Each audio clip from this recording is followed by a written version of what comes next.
was Avery before Eco Shield? Like growing up, was kind of like a rough background, and then Grew up in Vegas. Um, Stable, normal home. Nothing crazy going on in my life. Good parents. Was really supportive. Always there for me. Hmm. My mom is super strict. She's from Cambodia, so like really hard on me for school, but like we were kind of talking about a little bit earlier, like definitely helpful. It taught me work ethic, and you just got to get stuff done. Mm-hmm. So always did good in school. Had the same friend group since like freshman year, high school basically, like into freshman year. That was when me, Cole, Julia, all of us got super close. Okay. Hung out since then. I mean, I wasn't like a crazy party kid. Every once in a while, I'd go out and stuff, drink a little bit, but I had to hide it from my mom. Like, she would kill me. She would literally kick me out of the house if she found out. Finished school, like everything's normal. I played football. So I was just a student athlete. Like, didn't do anything crazy at all. What position did you play? Corner and then running back. Okay. So Cool. I was meh. I was alright. And then we finished school, and then I was like, maybe I just go to college. I had really good grades in school, but I had to pay for my own college. Okay. So whenever I think I did a semester, and then I was just like, man, this just isn't for me. Like, I did business, and I was like, I literally am not learning anything. Like, there was this class where I literally showed up 4 times the whole semester, and I still got an A because I just took all the tests the last day. To give people some reference, because I learned something about you. What was your GPA in school? I had a good GPA. I had a 4.3, so AP classes. Yeah, it just felt like a joke. I was at a community college, and I was like, I'm paying for this, I was like, this is stupid. Sure. So then, I mean, that's basically it. I don't have anything crazy. Were there any, any other outlying passions that you had growing up? Whether it was, I don't really know, ping pong or something random, obscure like that. Well, working out, I love working out. I got into it like end of freshman year, and I think that like saved my life. Okay. I was like a skinny little. I mean, obviously, I'm not the tallest dude in the world, but working out got me started building self-confidence, for sure, and taught me a little bit about discipline. That was one thing. Like, no matter what, I'm working out. Every day, I'm 100% going. Like after practice, go to the gym. Like. What were some of the reasons that you mentioned? One of them being like a little bit of confidence, but what were the things that pulled you towards being somebody that's in good shape and keep up with your health? I remember. I mean, it's kind of just like as you start getting that age as a guy, it's like, oh, guys are going to the gym. Like that's what the older dudes are doing, so it seems cool. And luckily, I had 2 like older buddies who were like, oh, we should sign up for this gym together. And I had never signed up for a gym. The thought of going to the gym was super scary. Like I was like, oh, everyone's going to be judging me. And you realize like no one gives a shit. They're doing their own thing. Right. They're actually there to help you. I don't know if anything, but Yep. I went with them. That made me more comfortable. And like, I remember it being really tough and like I was fucking just dying. And then after 2 months, I started seeing results. And it just like flipped a switch in my mind where I was like, this is wild. I was like, this is the sickest thing ever. So literally ever since then, it's top of the priority list. Like I have to go work out, Yeah. And it just feels amazing. Like mental clarity's on point. Now, if I don't work out, I feel weird. I just feel sluggish. I'm like, oh, I'm not as happy. What are some things that you learned? Like just the biggest things that you learned, working out that made it like even a better experience for you, or just health wise in general? What are some of the keys? Like, hey, when I started doing X, I just noticed that this was better. I mean, it was just fun for me, like I was always in there like trying to like hit new PRs and stuff, and it just showed me like over time where you can get, when you first start lifting, like I couldn't even barely bench the bar, I was a tiny dude. And then, like junior year, I'm like, I hit that PR finally 2 plates, and I'm like, let's fucking go. Yeah, like 2 plates is an amazing feeling. I'm freaking out. And then, I remember like a couple years later, I get to 315. I'm like, holy shit, like this is sick, and like just setting those benchmarks and seeing like how far you can get, but just focusing on like, I just think of like the dude who loves, running is going to run further than the guy likes the destination, so like in the gym, it was like, I just love working out, and then just PRs happen and you progress and you start building a cool physique and you're like, whoa, this is sick. So I started getting into competing actually. I competed a few years. What kind of competitions? Men's physique. It's like do the diet and everything.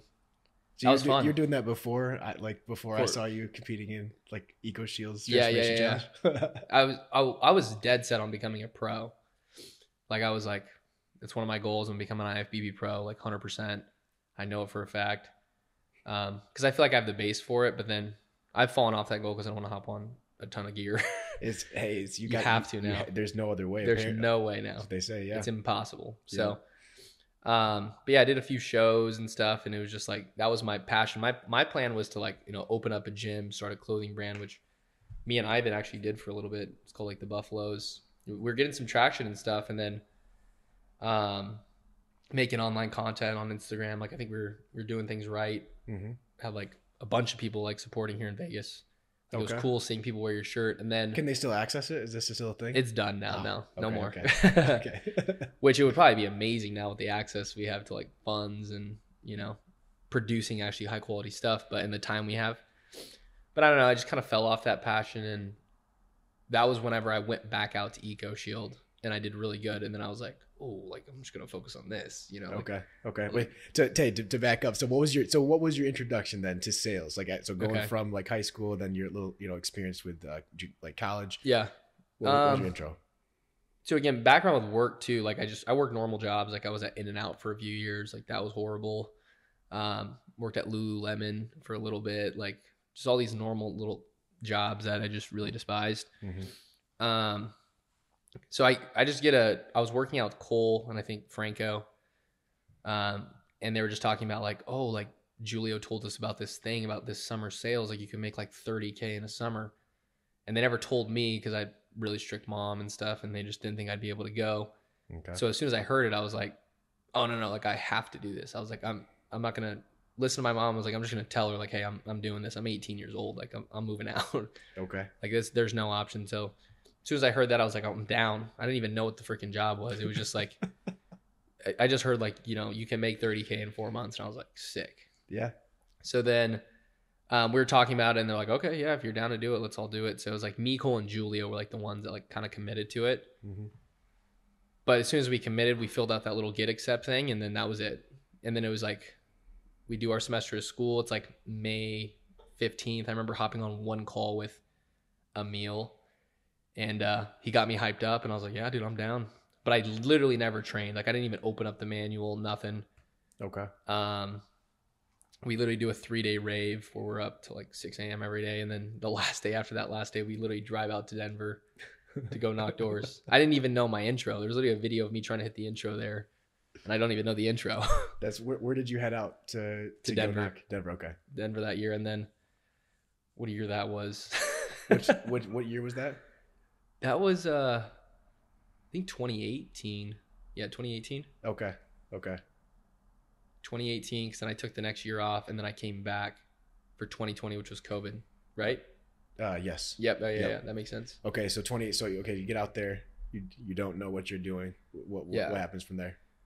That was the craziest thing ever. I just remember like, I mean, yeah, I worked out, but like I didn't have discipline in my life. Like I'd stay up late, play video games, like wake up whenever, kind of thing. Mm-hmm.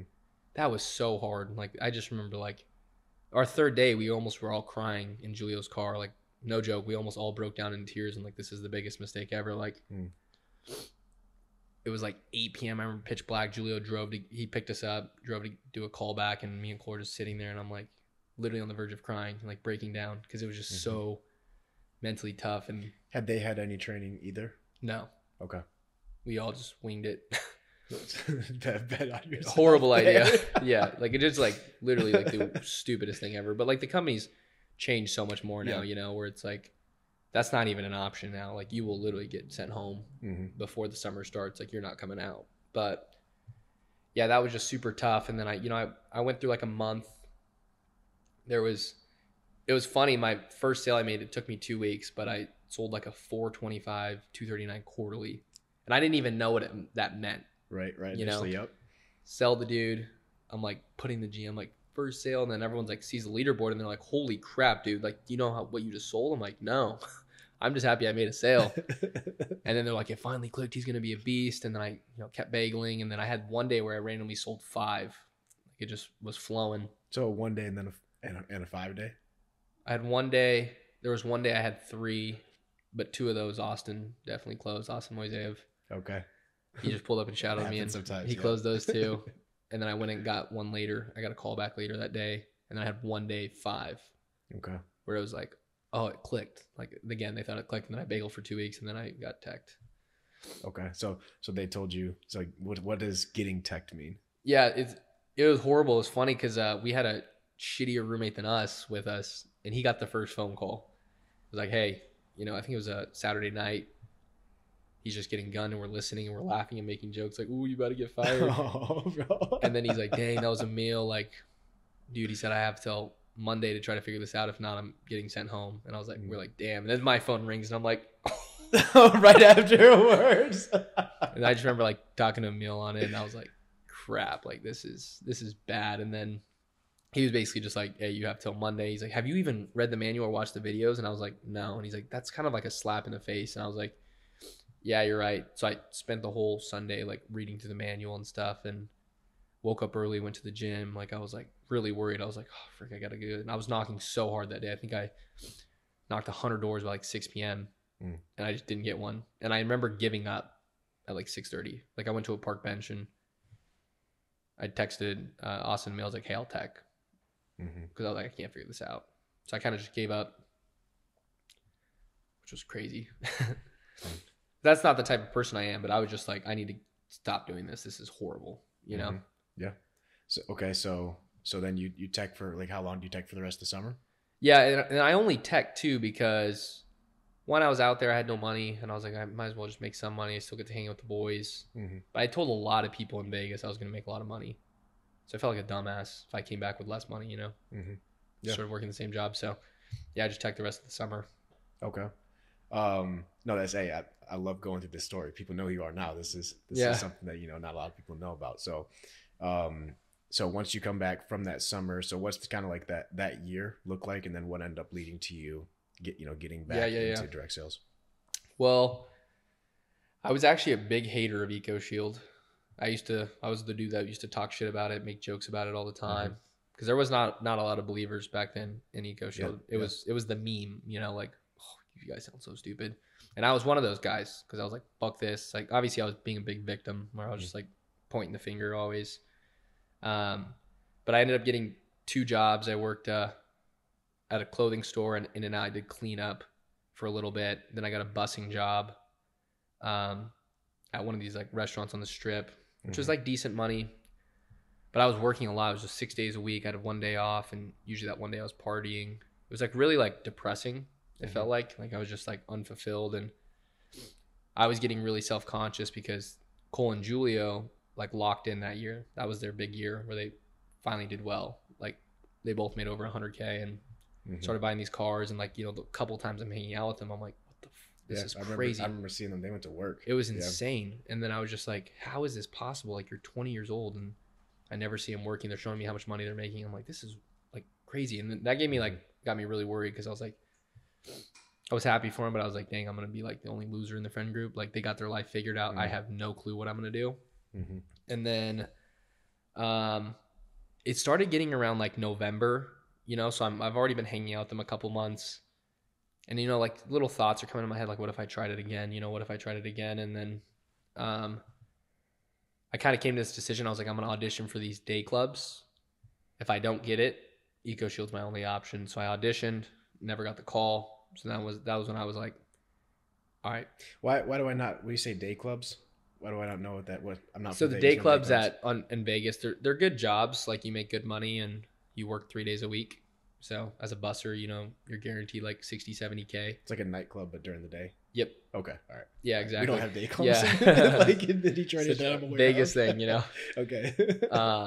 But yeah, so like they're decent jobs, you know, for like the average person. Like you're probably making more money than you have. You're not working a tremendous amount. Okay. So it's pretty cool, but I just never got the call. And I was like, well, I gave myself 2 options and this one didn't work out. So, which ended up being like crazy. Like I'm not the most religious dude, you know, like I believe in God and stuff, but I think that was one of those moments, because if I would have gotten that call, that was COVID year. So all the clubs shut down anyways. And you didn't find out that until middle of March. Sure.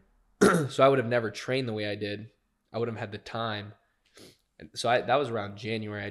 So I was like, hey, Julio, like, I want to come out. And he's like, okay. I was like, can you get me a manual? And he got me a manual. And that was like my start of, I started doing I was just copying Cole basically. I was like, okay, let me just do everything Cole does. So I did the morning routine and everything, read all the books they gave me. I just went 0 to 100 real quick on personal development. Like it was like morning routine, freaking reading all these books, like nonstop training, you know, like probably 40 plus hours a week of training for like 5 months.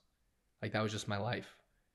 Because I was so scared of getting fired again. Like, you know, like a lot of people have doubts when they come to do this job, but not a lot of people have been actually fired, you know? Sure. Yeah. It's a unique story. It's just different because it's like all those doubts get 10x'd, you know, and this job's guaranteed to get hard. So when in those tough moments, you're like, as many negative thoughts as you'd have first coming out and stuff, 10x that. So to encapsulate that, so your first experience out with the EcoShed, you had no preparation, right? None. And the second, based out of what would be the driver that you ended up like pushing yourself in the way that you did to become a more capable individual? Like what would you say? Like fear of failure? Was there anything else? Fear of failure for sure. Like I don't know. I just didn't want to lose like to myself in that sense, and I wanted to prove it to myself. But I started small. Like my goal wasn't, you know, be most improved rep that year. You know, make 6 figures. It was, do 150K to prove it to yourself. You can finish the summer and you can go on a cruise with your boys. Okay. Because I saw them going on these trips and I was like, that'd be fun. So I just want to do decent enough where I can finish the summer, hang out with my boys. Okay. But that fear motivated me to literally just copy Cole basically and fucking train my ass off. You know, and I was telling you like, you know, a little bit before this, but I think I did get lucky with like the job I had. I was at a clothing store at the time, and you know, I probably do like 4 8-hour shifts a week. It was part-time, but it was so slow. I talked to like 5 people in a day where it's like, you know, you can only scroll on your phone for so long, especially like at that time of the day. Like no one's posting anything, nothing's new coming up. So you're just like, okay, I just keep seeing the same post. So it's like, I might as well train. So just basically like 4 8-hour shifts of training. So I'd bring all my books there. I'd bring my manual there. I'd make my flashcards, you know, for training. I'd practice my scripts there. Like everything, you know. Did you have access? Was it Shield 101 in particular? Had that been created at that time? I was using the paper manual. Okay. Was it the same one that's online right now, or was it the previous iteration? I think it was the previous iteration. Okay. Yeah. That's been upgraded. Yeah. Yep. So I was using that, and I just freaking read that thing like 10 times. But role playing, I would meet up with Cole and Julio every night. Like thinking back on it, I had a lot of help to get where I'm at, because like the sacrifice they had to make, like especially with their off season, like I'd force Julio to role play with me for like 2.5, 3 hours, and he never complained about it. Nothing. He would just sit there and role play with me, and I'm like, damn, bro, really sacrificed, you know? Yeah. Same with Cole. It's phenomenal. Once they like finally, you know, allowed me to come back out, like he was helping me too. Were they reluctant at first to invest that kind of time into you, and then did you have to kind of? Well, it's not even invest that time. They didn't even want to let me come out. Like it was like I had to sell myself to like, you know, Cole, Steven, Emil. What'd you tell them? They were just like, I knew they felt some type of way about me because I was a dog shit tech, you know, like me and Cole are obviously still boys, but like, definitely them. And I just remember them telling me like, hey, I was like, hey, I want to come back out. And they're like, ooh, I don't know about that, buddy. And I had to be like, hey, look, this is what I'm going to do different. Like seriously. And I had to hop on separate calls with them and be like, hey, I understand, you know, but like, this is what I'm doing now. I'm taking ownership. Like I realized like everything was on me. This is how I'm going to fix that. And then it was mainly Julio in my corner, like, yeah, let's just freaking sign him, you know? Okay. And then I just worked my ass off, you know? So when you got to market, do you remember that? Like, do you remember when you got there and what that was like? And then yeah, well, so again, I told you about my goals was just being 150, you know, make it through the summer. So I went to 3 blitzes. Okay. The first blitz, it was really just like, Julio shot me for 1 door, like legit 1 door. And he was like, just laughed at me. And he's like, I remember I was so nervous and I got hella confrontational with this lady. Like, I was like, who'd you end up going with? And then she got weirded and unclosed the door and he just starts dying laughing. Dude, people that are knocking that are new, they forget that like the person that's with them, they went through a period of sucking too, man. So like it's cool. It's amazing. They get so nervous. It's like, dude, don't worry about it. Like we know you're about to crash. Well, so it made me feel better when I saw him laughing because I just laugh at everything. Then I was like, all right, it's not that serious. And then he just goes like, well, you sound money, bro. He's like, kill it. And I remember him walked away with these other 2 rookies, and I was like, here we go. And I remember knocking and just taking voice recordings, and then I started getting like significantly further with people where I was like, whoa, like I was comparing it to my previous summer, and I was like, damn, like training works. Then the next day I sold 2 by myself, and I was like, holy shit, like that got me so juiced up. Like all the training I did, I started doing more because I was like, this is working. And then the next splits, like tough first day, I sold 1, they canceled. I was pissed. And then I'm like role playing for like 3 hours a night with Julio, and he's like, dude, just make this one small adjustment. It's like, it'll help you for sure. I made the adjustment. I sold 6 the next day. That was when it finally clicked for me. Like I had that moment, you know, in this job where you're just like, I get it. Remember the door and everything. Like it's crazy. What is there anything in particular that you noticed that you were doing that led to your production being different, or was it just the assimilation of all the training come together and like the confidence, or was there any? Yeah, like it just made sense, you know. Like I was always focused on the progress of it. I wasn't focused on sales. Like when I was going on those blitzes, I didn't have a sales goal. I just wanted to get reps in and progress. So the first day, even though I didn't sell in that first blitz, it was like, holy shit, you're getting so much further. I almost sold someone. I was with them for 20 minutes. I could have never done that before, you know? And then the second blitz, when I sold 6, it was like, I understood the roadmap. I was like, I know what to say, when to say it. That was when it just clicked for me. And I was like, holy crap. Like, so then when I finished that blitz, like obviously you're getting hyped up. Like, you know, I'm basically a rookie, you know, and they're like, dude, this dude just freaking sold 6. Like he's going to be a beast.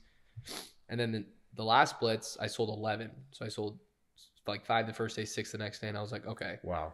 So when I finished that blitz, I was like, dude, I think I can do like 250 and, you know, maybe go for like most improved rep. Like I got a pretty cool story, you know, and like they're hyping me up and stuff. And I started noticing too, like I just sounded significantly better in training than a lot of the vets, like significantly better. Like not that I would voice it to them, but I was like, looking back on it, I can tell I was just training so much more than they were. Like it when you say training so much more, like what do you think?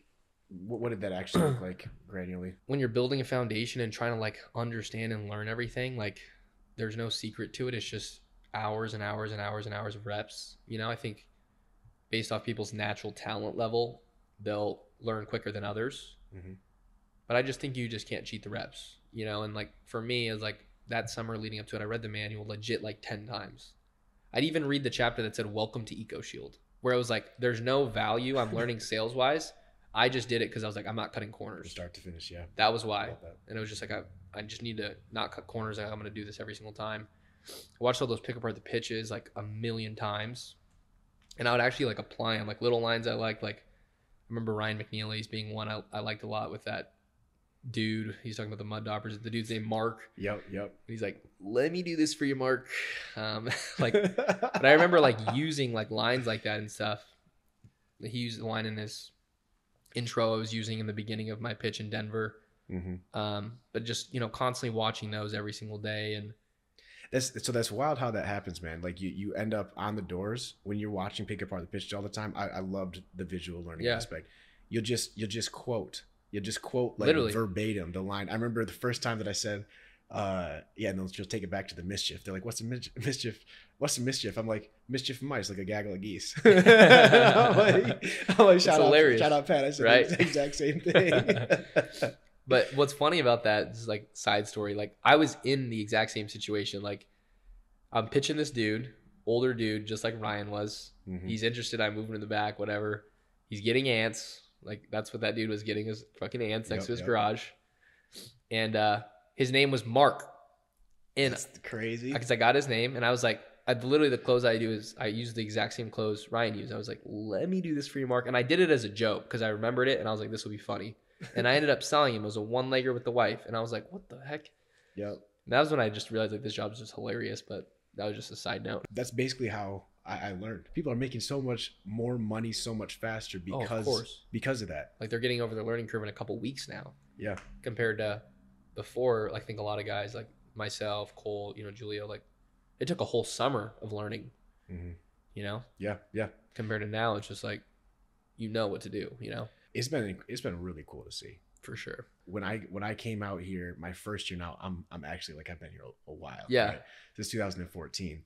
I made more money than any of the other rookies in that office. Okay. Okay. And then this past year, I know it's like some time has passed, but for like the past 3 years, there's one exception to this in 3 years. Nobody's made less money than than you did. I made out of the hundreds of, nobody's made less. Yeah. And it used to be the most. That's how crazy. The standard just always raises. Everybody's making so much more now. I think something I got really good at is just like deliberate role plays. You know, like there's just so much value in that. What do you mean by deliberate role plays? Well, you know, you start like when you're learning the pitch, you're breaking it up into chunks and stuff. So like anytime I'd get a new script, like I was practicing that like 200 times. Like I would get it down the next day where I was like verbatim saying, I'm filming myself, I'm watching myself, I'm sending videos to Cole and Julio. And then I'm going and I'm incorporating into the pitch and I'm making sure like everything sounds flowy. And I just kept chunking everything up. And then, you know, I know we got to a point where end of March or something, like we're about to head out in May that year because it was COVID. Mm-hmm. But we were at Cole and Julio's house every day for like 2-3 hours as a team. And that was the year that his team did 6 million in 4 months. Like their team crushed it. Yeah. But a big part of that was we were just doing so many role plays as a group. And then I would stay for hours after. And what me, Cole, and Julio did that made it fun was we would go to our friend Javi's house. We would play pool. And then for like at least 3 to 4 hours, we'd go all sit on the couch. One person would be the sales rep, one person would be the customer, and we would just watch and we'd all rotate for hours. And we got to a point where no matter what you said, however you acted as a customer, you could not stump us. Like we always knew what to say, which builds confidence, you know? Yeah. And like obviously it's different on the doors, like you still fuck up and stuff, but you learn so much quicker and you're able to self-analyze like, oh, I know where I fucked up. Yeah. Because I know this, I just have to really make it muscle memory on the doors. So like that just was tremendous. I feel like for my growth I think I just did more reps than everyone, you know? Yeah. I think you did. I think that's been the hallmark of my career, you know, like I'm sure we'll get into it after this for the next years, but I just think I role play way more than everyone. And sometimes people don't believe me when we've had some conversations and I like regurgitate to them how much of a student you still are. Sometimes they think I'm lying to them. So yeah, they keep forgetting that because it just sounds like such a crazy story that I did get fired, you know, like that. Mm-hmm. There's proof. I'm sure EcoShield could pull up the records, you know? Yeah. I was out here in 2018. I sucked. What was the transition like from the 2020 season going to that off season? Like what was kind of like the story through 2021? Well, one, I think just with, you know, starting with 2020, like that was an interesting year in the sense of like it was COVID. There was a lot of doubts and stuff we didn't know. You know, I thought I did all this training for nothing. I wasn't even sure if we were going to be allowed to knock. Yeah. Which was crazy. And then I just think the most pivotal part of my success was the first week of Denver in 2020, where it was a tough week. Like I journal every day and, you know, I have the journals saved. Like it's crazy, like looking back on it and reading. But I just remember first day, bro, I'm getting destroyed out there. And like I've got confidence now. Like I'm doing well at the blitzes. It's clicked. Like I know what I'm doing. Mm-hmm. And like one of my buddies that got fired the previous year, like decided he's going to come back a month before. I've been training way more than him. He sells 5 like right away. I'm like, what the, like, are you kidding me? I just remember like putting my phone down and being like, I have to get one. And I ended up getting a couple at 6, like after 6. And I was like, okay, cool. Defend the bagel. And like that whole week, bro, like it was just like, I wouldn't get my first sale till like 4 p.m. And I just remember like the self-talk I had to do like the whole time because the doubts came back. They're like, oh, you thought you were just this is gonna be easy, like because you did good on a couple blitzes. Like I remember having these conversations with myself and then just being like, you're way too invested to fail. Like that's just not an option. So I just focused on like defending the bagel, and then I would hype myself up in my journal. I'm like, look, the old Avery would have already given up. He's like, you've sold every single day. Like after 4, you get like 1 to 2 accounts minimum. Once you start selling earlier, your days are gonna get better. And you know, sure enough, I started selling earlier and earlier by the weeks. And by like the 3rd week, I was like, holy crap, like I'm fucking gapping everyone. You know what I mean? Like I remember we got to like 120 can rev and I was like, whoa, like I'm way on pace for my goal. Like my goal is 250. I was like, I'm gonna hit that by a month and a half, you know? And then I passed Julio and I remember like we had a whiteboard in our thing and I was beating him by like $600 in rev and I was like, you're not gonna beat me, buddy. And he's like, it's a long summer, we'll see. And like freaking gap him. Hey, he's you know he's fun for you. Yeah, he was, but like we're so competitive, you know. Like you guys still are internally competitive with each other as far as production on the doors go outside of competitions. Now it's not the same. Okay. They know, like Cole, Julie, all of them, they know. Okay. I feel like in that position with you, I would just feel They really don't good that count I me. participated in, Yeah. in like the trade, like your training. I'd be like, They hey, they bro. don't count me anymore to like, you know, because I've just kind of reached a new level, I feel like. But I just It's, remember that being the pivotal part that first week of Denver where it was like I could have totally quit. It was close. what is your self-talk like when you're on the doors? And you just touched on that, but what's your go-to? How do you control, the 6 inches between your ears? My self-talk is I'm always just trying to find ways of like convincing myself why I'm going to sell. You know, it got mentioned at one of those, prezzies, I think at MDP yesterday, but like, especially now, like when I go up to a door, like I've got 10 reasons why I'm going to sell that door. Maybe it's a wasp nest. It's a certain type of car. I'm convinced that I'm going to sell that house. Like I really do believe it. Run me through walking up to a house. What's going through your mind? Well, I'm just, I'm analyzing and stuff and I'm like, this is a sale 100%. Like, and something that helped me in my $1 million summer was I'll set like benchmarks. So, usually I sell within the first 5 doors, like always. So it's like, I always get one right away and I'm like, cool. And like, it's a balance. It's like kind of like a paradox where it's like, I don't like putting a lot of pressure on myself where it's like, I just want to sell one and knock the hours and I know I'll produce like for a fact. Okay. That's my focus. But as I'm going up to doors to keep me like intentional, I'm like, oh, this is why I'm going to sell this door. Like big ass wasp nest or, oh, you got this type of car. Like I've sold like 20 people with this car. You're getting sold. Okay. So things like that. Self-talk. I mean, it's just like, that's usually really big for me, keeping me intentional. I like being active in my GM with my boys, and there's like anytime we make a sale, we're like get wrecked. Okay. So it gets the juices flowing. There was something else I was gonna say with that. I always try to make myself laugh, especially on tough days, like because I'm super competitive, just like everyone else. Where it's like sometimes customers will annoy me, but I'm good at like after like an hour of it, I'm like I realize it. I'm like, okay, you're not gonna sell anyone if you're in this negative space, so I'll just maybe take a couple doors and make myself laugh with them, if you know what I mean, and goof off a little bit. Sure. Like sometimes I'll put on my tech glasses and I'll pitch in a southern accent, and like for some reason, like every single door I've done that with, I either like lose them in contract or I sell them after it, and I only do it when I'm getting wrecked. Like I'm getting destroyed. Is it a good accent or is it terrible? I'm pretty good with it. Can we hear it? Can we hear an intro? Like, hey, how's it going? Good. Just checking in. I'm working for John and Sally. Hey, that's so big, right? Because you're not making sales if you're pissed off. You're literally they feel the energy. Yeah, they really do. Whether it's they notice it or if it's just subconscious, they feel it through like your tone and like I don't know. I think you're like your words as you project them. I think they just carry a certain energy. Where like people just feel it. Yeah.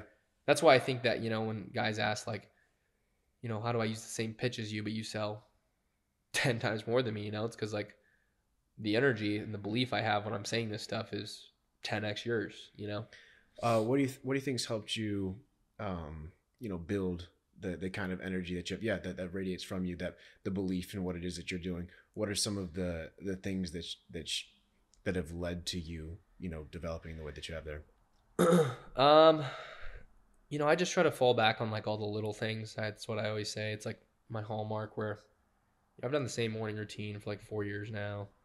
It's been slightly adjusted, but I'm always doing some consistent morning routine. I'm always reading and growing. And, we did that Limitless Minds training where they talk about like your confidence corner. And I can look back on like all the goals I've set and hit, no matter how hard it's been, like most improved rep, 250, like that wasn't easy, but I crushed that, and I was like, damn. And like that built a really big belief in me. And then following year, I was like, I want to be top 10.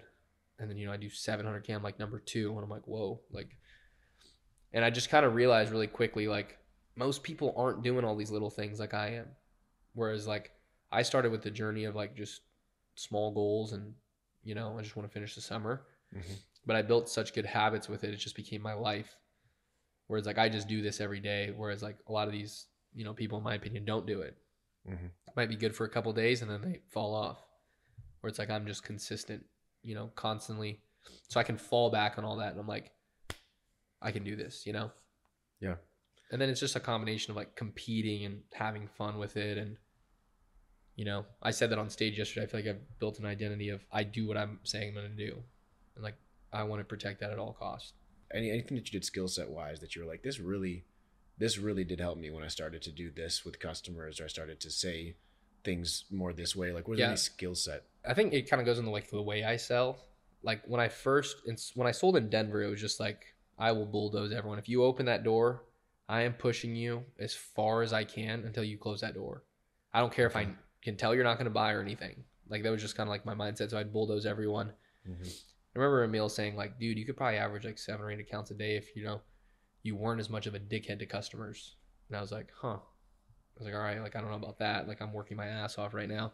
Mm-hmm. But, the next year I think I got better at qualifying buyers and like not wasting time with people I know aren't going to buy. What are some of the things? I know that a lot of it comes with experience, but what are some of the key things that you started to identify maybe that would lead to you disqualifying a buyer, or some of the things that led to you being like, this is one I'm going to stick with because it's a sale? I think my biggest tip with it is I'm a big on icebreakers.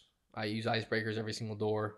It's a really quick way to get a read on this person, mm-hmm. And if it's a genuine icebreaker, I think it significantly helps if they're a buyer. Okay. Because, they're just a cool person. Like, oh man, thanks. Like, can you give me an example of one that you'd on a guy, if a dude comes out with a beard, I'm like, dude, that has a sweet beard. Like, is there any hope for me? And I turn it into a joke right away. If they just look at me and they're like, what do you want? I'm like, he might not be a buyer. So I'll immediately mirror him and I'll be a dickhead back and I'll pitch him. Mm-hmm. But I know I'm realistically not going to waste too much time with them if over the next 3 minutes of the pitch I get nothing where I feel like he's going to, buy. Mm-hmm. What's up? A mom comes out with a dog that rushes you. I'm immediately talking about the dog. I'm like, that is the cutest dog ever. Like, holy cow. Sorry for getting your guard dog going. They're always like, oh no, you're good. And then I'm right into it. Like, you have to talk about people's dogs, Mm-hmm. If a younger couple comes out, I'm like, are you the homeowner? And they're like, yeah. I'm like, whatever you're doing for work, you're doing really well. And they're like, oh, thank you so much. Like, okay. But now I'm like 10 steps further ahead than the last guy. You know what I mean? Mm-hmm.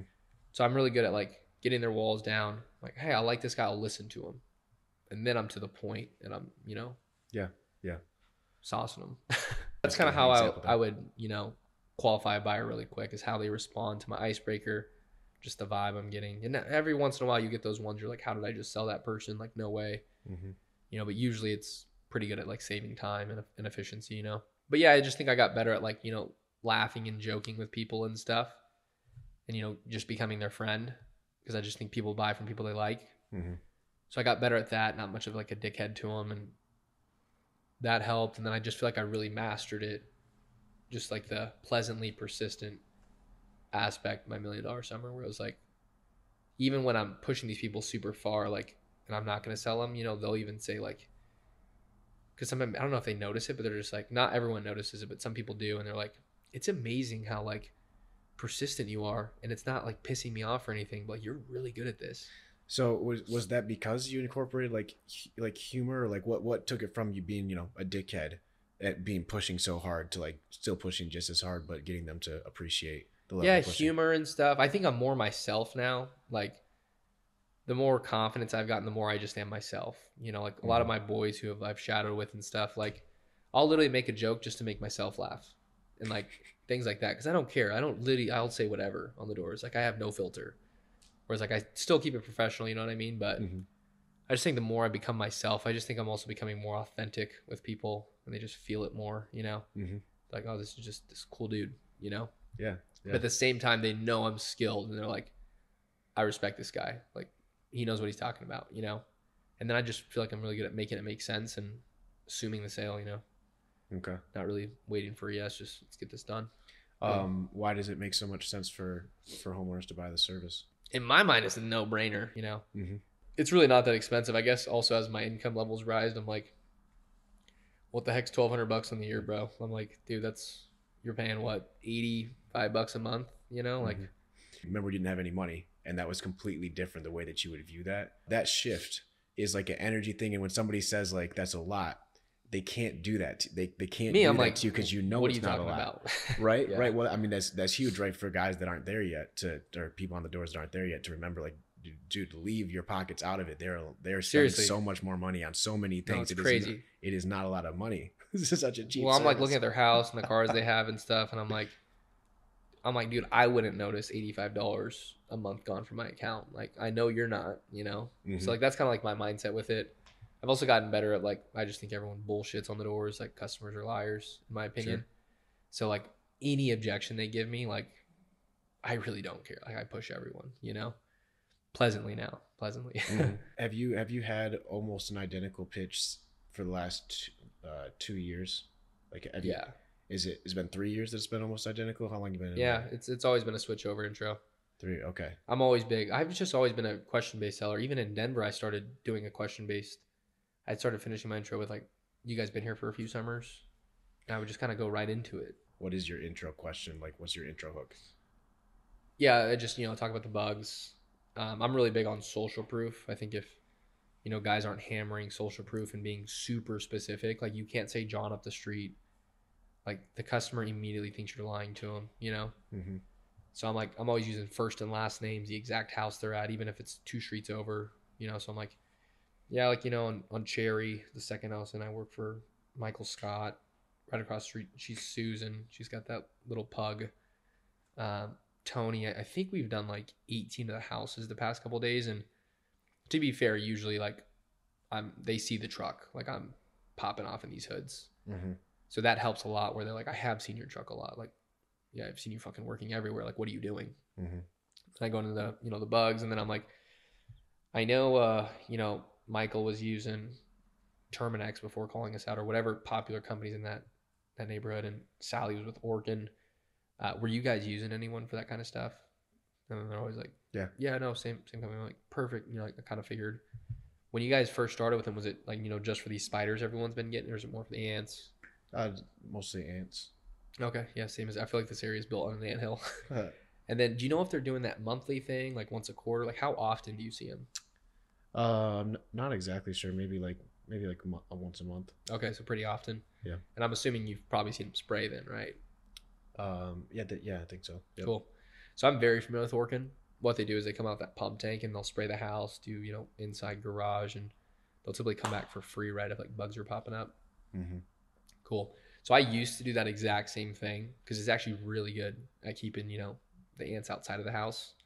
The only issue I kept running into is the ants come from your yard, and usually I'm moving them to their yard at this point. That's why they keep popping back up. So what I did is I actually went all plant-based. We're just way safer. But instead of just spraying, I'm going to treat your yard a foot down, kind of flush them out at the source. That way you're not getting all these ant hills popping up, killing your grass, causing all the dead spots. Normally that's pretty expensive, but it's actually already been paid for. Square footage wise, you guys like 2,000 to 3,000 like the neighbors? Yeah. Cool, I'll show you. And, okay. I usually price sheet everyone. Okay. That's like one thing I'll say, even if it's like a non-buyer, because I'm like, I might as well just finish the price sheet so they can make a buying decision. Pleasantly persistent, always closing. What were ways in which you elevated your closes, or when did they become more effective? Like, what have you learned that's made you better at closing? Every year I start back at the basics, and then I kind of just redevelop it, like towards the market. Like it was a big shift when I got to Atlanta compared to Denver. Like that first week was tough. I actually bageled on Saturday, which I was like, I didn't bagel once in Denver the year before. I was like, damn, I'm in my head.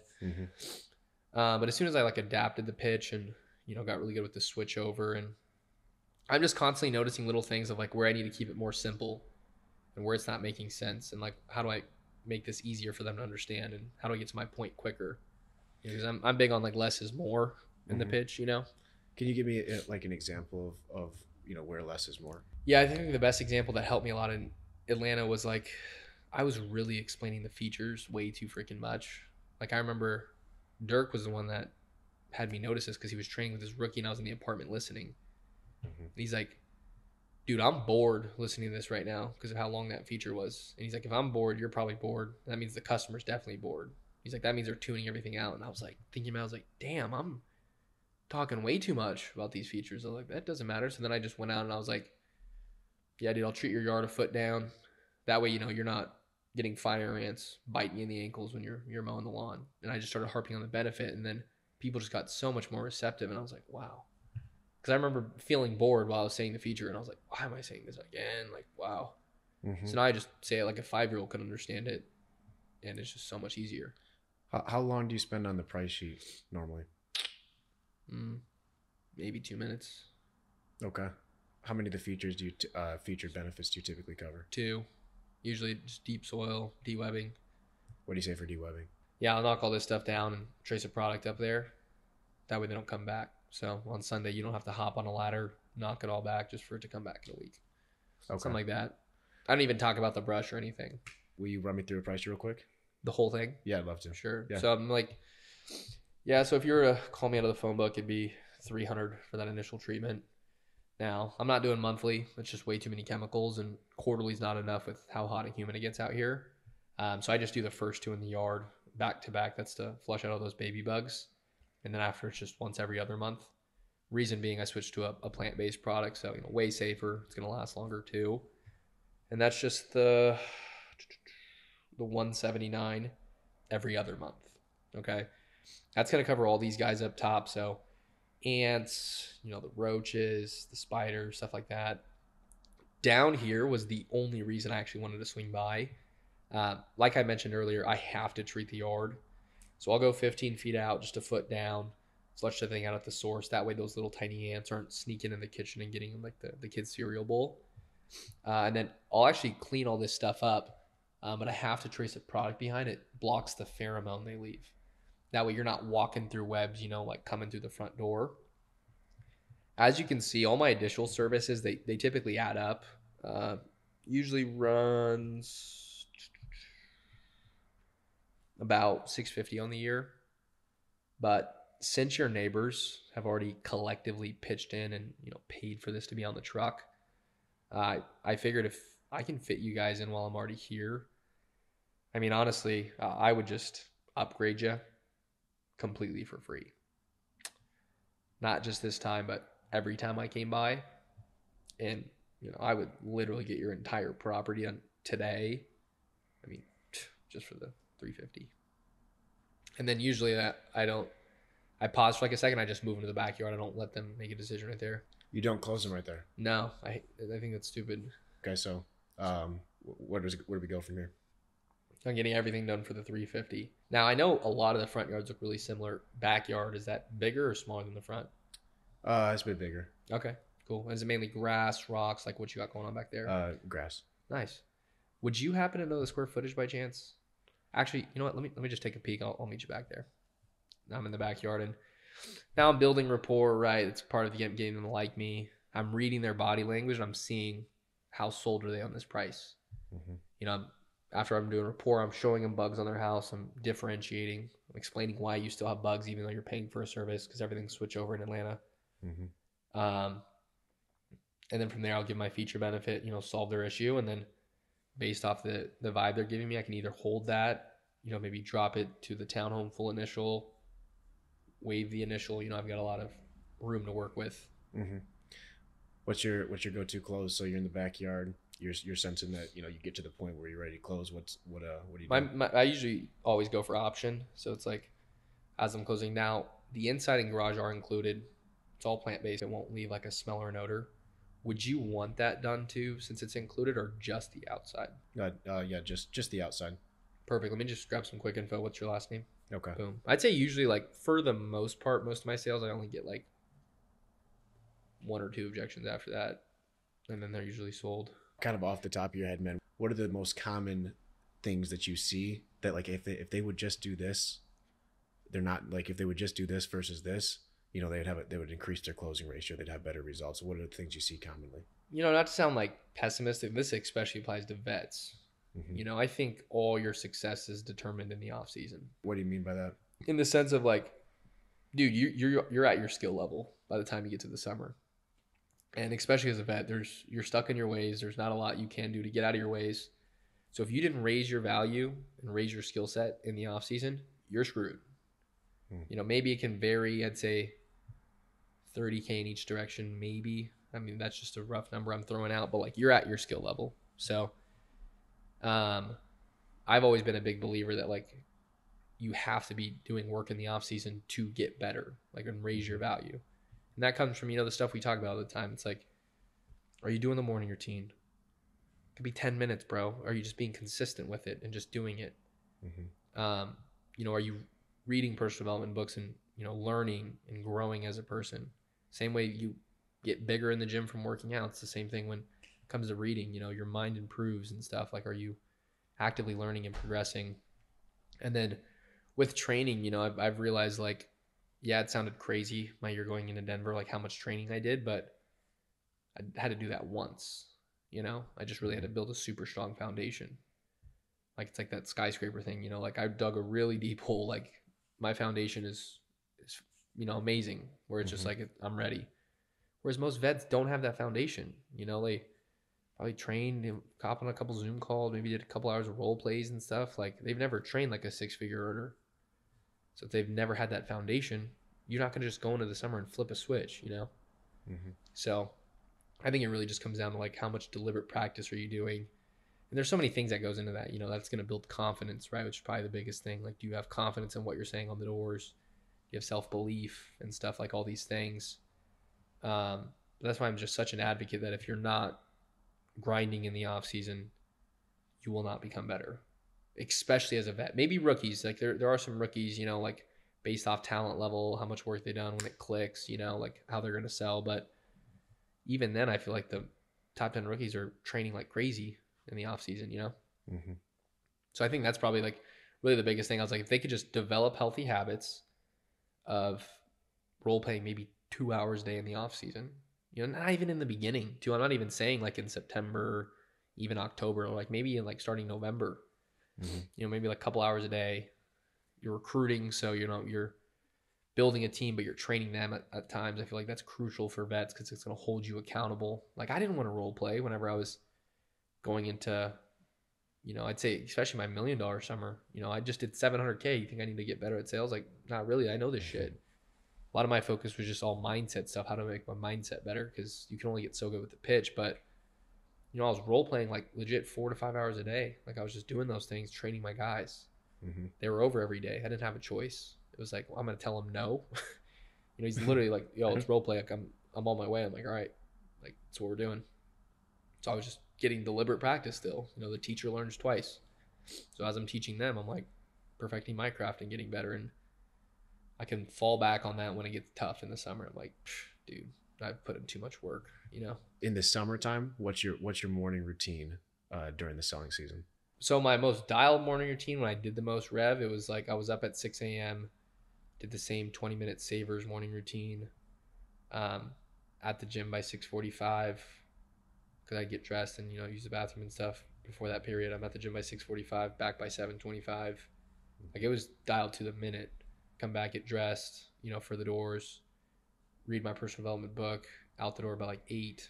Take all the boys, do morning meeting, straight to hood, and then drop everyone off, knock. You know. Okay. So that's kind of like my morning routine, but I was religious with it. Like I did a presentation on it, but like I did it for 160 days in a row. I didn't miss. So morning routine. What'd you do for calories? What'd you do for nutrition and calories? This is gonna sound kind of crazy. I usually just do 24-hour fast every day. Like I only eat dinner. I do eat dog shit dinner, like whatever's fast food around, a lot of Chick-fil-A and Chipotle and stuff. I'm assuming you eat a lot, like a lot. Yeah, yeah, I have a big meal for sure. Okay. But I just function way better. Like my mental clarity's on point. I don't get tired. It's weird. As soon as I eat, I'm just like, I'm like sluggish and I feel lethargic and I'm like falling asleep. So that's what's worked best for me. Do you have any, especially in 2022, and then what you're planning to do this year? Do you have any caffeine intake? Do you not have? So caffeine, I took a shit ton. I will say that. Towards the end of that summer, I was doing like 700 milligrams of caffeine. I was like pre-workout right when I woke up, go to the gym, and then it was like I would drink a Zip Fizz mixed with my water. And then on my way to Hood, I'd drink an energy drink, and then halfway through the day, I'd do a 5-hour, which is probably really unhealthy. What but... consult your doctor. Yeah, Hold up. Okay, but during the most dialed period of that time before you got to the end, what were you doing like on normal days for caffeine before you got? I mean, it just slowly added a little bit more, but like for the most part, I was doing the pre-workout and maybe like a Zip Fizz. Maybe like a month and a half in, I had to add the energy drink, and then another month and a half, I had to add the 5-hour. Okay. And then I was like, well, I'm only a month and a half away. I might as well just finish this out. And you did, okay, so then you ate one time. Was there anything else that you were doing consciously to optimize your health? No, but I don't think so. But this year, I'm making it a focus. Like I have like these supplements I'm taking now, that little like Symbiotica, these little like packets. My mental clarity's been like amazing. Amino acids and stuff. finding ways to stay hydrated. I'm really good at drinking a lot of water in the off season, and then summer I just kind of forget because I'm so locked in on the doors. Like I'll only drink water when I literally feel like I need to. You know, I just get that urge. Okay. Do you drink a lot of water at night during the summer? No, probably not. But that's why I need to make this active. Sure. Get like my gallon at least a day. And then nightly routine, like sleep patterns during your when you've been. Yeah, I was in bed by like 11:30. Like, okay. You got to get some sleep, you know, in my opinion. So you're getting like 6 to 6.5 hours of sleep. Is that right? Yeah. Ish. Somewhere around there, yeah. Okay. Did you use social media during the summer? I wasn't really, you just don't really have a ton of time for it, you know? But I definitely like post my numbers and stuff. Like I was feeling myself. You were posting though, not consuming. You were posting? Yeah. Okay. I mean, on Sundays, sure, I'll consume.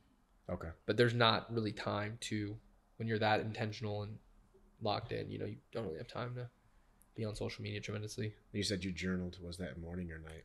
Morning. Okay. Meditate, journal, write down my affirmations, read. Well, I would do gym and then I'd read after, but. Were your affirmations personal? Yeah, I do everything like in past tense. So like, you know, the one I've used in my presentations is like, I was $1 million performer. And I write that like 10 times. I said that to myself a lot. Things like that. Just where I'm like, the goal's already done. Okay. And then reading, how much did you read? You did every day. How much? I think I was doing like 10 pages. Okay. Maybe 10 pages in the morning. What's your favorite? Or no, 10 at night. And then I do like, depending on it, I would read for like 10 minutes in the morning, but 10 pages at night. Okay. What's your favorite summertime book? Well, I was reading 5 Levels of Leadership during the summer. That was amazing. I also read Living with a Seal. So that was motivating. Okay. Hearing the stuff, you know, Jesse Itzler's going through with Goggins. A lot of leadership books. Switching over to Avery. Why are you so competitive? Where does that come from? Dude, it's just always been a thing, you know? I feel like I lose a piece of me when I lose in something. Which I've read like Think Like a Monk. And that's a type of negativity. It's the type of person that like I can be. And I think I've gotten better with it, but like when the competitive side comes out, it's just out and there's like not really much controlling it. And it's like, it gets bad, you know? Cause I've like purposely like thought about it where like during summer, if we're playing football, like I sometimes don't want to play because I know like I'm gonna be getting in sales reps' faces and shit. And like, you know, especially with Julio, me and him just butt heads. Like it's just always been a thing where it's just like, I hate losing. I don't know where it comes from. You know, but like anything I do, like I want to win and I want to see how good I can get at it. But, and it's less about the winning. Like, sure, winning feels good, but it's more about like, I just don't want to lose, you know? Like, I just hate it so much. Like, losing sucks. And I think, you know, like as I've gotten really good at this job and I feel like I have more control now, it's like I have a bigger impact. It's like, I really don't want to lose, you know? What are some of the competitions that stick out in your mind? I got a couple. Over the last few years. I'd love to hear them. One that stuck out, you know, obviously my $1 million summer was, you know, we're in Shield, and like I usually don't talk shit too much. I'll say that, especially if it's like people I'm not super close with. My boys, you know, we're super like we're brothers. Like we'll talk shit, but sure. I usually just keep my mouth shut, do my work, show you through my actions, and you know, I think we're going against Jersey. I'm knocking, and I just get like, I look at my phone because it's just like fucking, usually it's on D&D, but I look, I'm like 12 Instagram notifications at once. What the fuck? And I'm like, this person mentioned you, this person mentioned you, this person mentioned you. It's all the Jersey boys. And they're all just making these memes of me. And why would they do that? They're saying this thing, and I'm looking through them, and I'm like fucking irritated. And I'm like, what the fuck? I was like, I didn't even say anything to you guys. I'm like, all right, if that's how you want to do it. So that day I remember I PR'd. I think I did, at the time I did 16K. Wow. And then I was on pace for like a crazy week. I mean, I did 80K that week, but that just motivated me. Is that your all-time biggest week, 80K? Last year I did 92. Oh, okay. But I'll go to that story next because that was probably my biggest one with competition. But yeah, they all just mentioned me. I'm like, what the fuck? Like, I didn't even say anything to you guys. And I was like, I get it. We're going against each other in Shield, but it's like, you're just irritating me, you know? And I was like, it was just one of those things like, just watch. Like, you're going to regret this, buddy. And so I think it was like a Wednesday. it was when we started Shield and they did that. And I was like, I remember texting my boys. I was like, it's go time now. I was like, look at what these dudes are saying. Mm-hmm. So I popped off that day, and like now we start cooking them. Like now we're whooping them, and I'm flowing the next day, like popping off. I might have done like 13 or 14 that day. And like if you start it, like I get petty. Sure. So like some of the kids that were, talking shit to me, I was paying attention to leaderboards and I see they weren't doing so hot. So I DM him midday, I'm already at like 9K and I'm like, dang, buddy, you're bageling? I was like, I know what you're thinking right now. You're probably like, dang, I talked a lot of shit and now I'm bageling and now I'm in my head. And he's like, that's exactly what I'm thinking. I'm like, you need a voice recording or something? He's like, sure. I'm like, and I just left him on red. I'm like, I'm not sending you a voice recording, buddy. Like, don't talk shit to me for no reason. So, like when Friday finished, I was 18K away from, I was at 62K. Mm-hmm. So I had PR'd on Friday. My PR before that was 60K in 6 days. I did 62 by Friday. Okay. So I was like, bet. And we cooked them. Like we destroyed them. So going into Saturday, I was like, dang, I can break this record. Kevin did 70, I was like 8K away. I'm like, for sure I got this. And I remember that day I was just knocking and I didn't plan on going for the weekly record. It wasn't my plan. But it was like through that, them starting that, it just kind of happened. And I was in a position where I was like, ooh, now I can do it. Mm-hmm. So I'm knocking on Saturday and by like 2 p.m. I look at my phone, I'm at 13K. I'm like, holy crap, like I already just crushed the record. I'm beating it by 5K. Mm-hmm. And then it was like, well, you're 7K away from 80. And I was like, damn, like that's crazy. So it's like, 2, 3 p.m. So I start knocking, I get a couple more sales, but it's a bunch of no answers. I get to the point where it's like 7:30 and everyone's, already at the Shield dinner and stuff. And everyone's done knocking basically. And I'm like 3K away, but it's starting to get dark. Like I got a bunch of no answers. So I'm feeling tired. Mm-hmm. And I just remember like, should I leave? Like, I feel like I'm going to leave. So I called a couple, people and like, I've said this story once before, but like, the last person I talked to was Gaines and he was like, he just found a way to motivate me. And I was like, you know what, I'll knock 5 more doors. And I ended up closing my first 2. And I was like, well, I'm staying until 80 gets hit, So I stayed, I ended up doing 80, which I was like, what the heck? So that was one story that kind of stood out. And then that while that was going on, so like there was a thread. There's like the oldest people that have been here for the longest. There's like a text thread there. And actually, so early in that day, they started throwing out to Kevin, and Tinsy was like, "Hey, we'll see." Right? He wasn't talking crap or anything. He's like, "We'll see."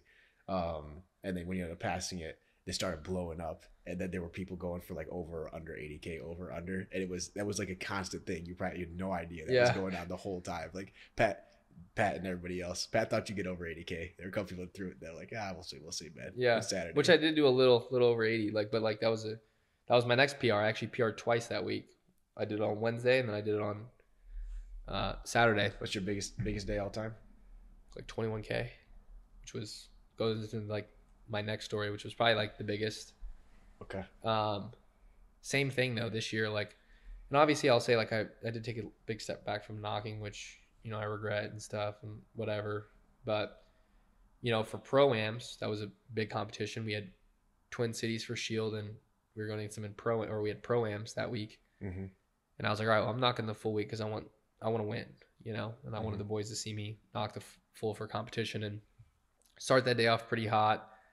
First day, 10K. And I ended up leaving early. I left at 7 because Gaines was in town. That was when he was coming to do the presentation for us and stuff. And I had to get a dinner reservation, which I'll tell you why I regret that in a second here. Then next day rolls around and Dylan Smith wants to text me and he's like, starts talking shit. He's like, you're a bum, like all this shit. And like, he's just saying things that are just really annoying where I'm like, you have no place to talk, because he is a beast, but I still crush him every single time we compete.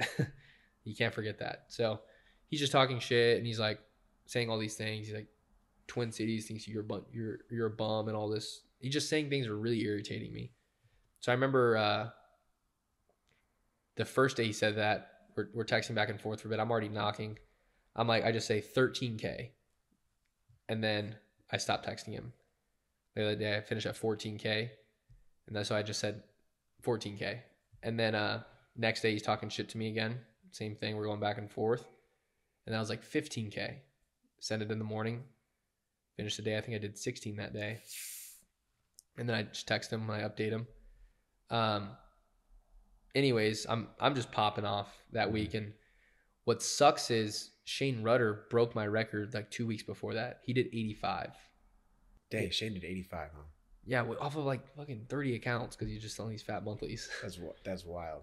That's Where I was wild. like, I had to fucking sell like 80 people, you know. But anyways, I was like, dang, I don't know if I'm ever gonna get that record back because I wasn't sure if I was ever gonna, you know, compete at the level I did the year before that. But sure enough, Dylan Smith, you know, God works in weird ways. He said that, and I'm like, I think it was like Saturday or Thursday I was at 50K. Mm-hmm. I was at 50K by Thursday, so I was like, all right, bet. That day I pop off again.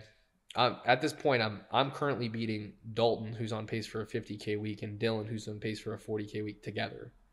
So I'm really trying to win this. Like, we were that close to winning pro-ams, but I think going into the last day I was at, because the last 2 days I did 21K and 20K on Friday and Saturday. But what's the math on that? That's wild. Or so, yeah, when I finished Thursday, I was at 50K. Going into Friday, I don't know, I had a PR day. I was just literally flowing. Mm-hmm. And now I'm talking shit to Dylan because now I'm like, you started this, buddy. So we're going back and forth. I'm talking shit to him now because I'm like, see, this is what you get, buddy, for, you know, talking shit. But I finished that day I knocked till 10 p.m. that day. I remember I closed like 2 after 9:30. I was like, I'm so close to 20. I was like, I've never hit a 20K. I have to do it. So I'm at like 70K and I'm like, you know, fuck, to hit the record, I still have to do like 15K tomorrow. Like, I'm like, how am I going to do this? You know, like I need to got out the hood a little earlier, do something. So I finished that day. I remember like, I knew I had to move hoods midday. I just didn't have enough hood. And I hate moving hoods midday. It's not like I got to learn a new hood, but I was like, if I could just find a way to get like 6 or 7K with the remaining doors, you know, kind of just go back through everyone, I'll be in good position to, you know, maybe get to 15 and break Shane's record.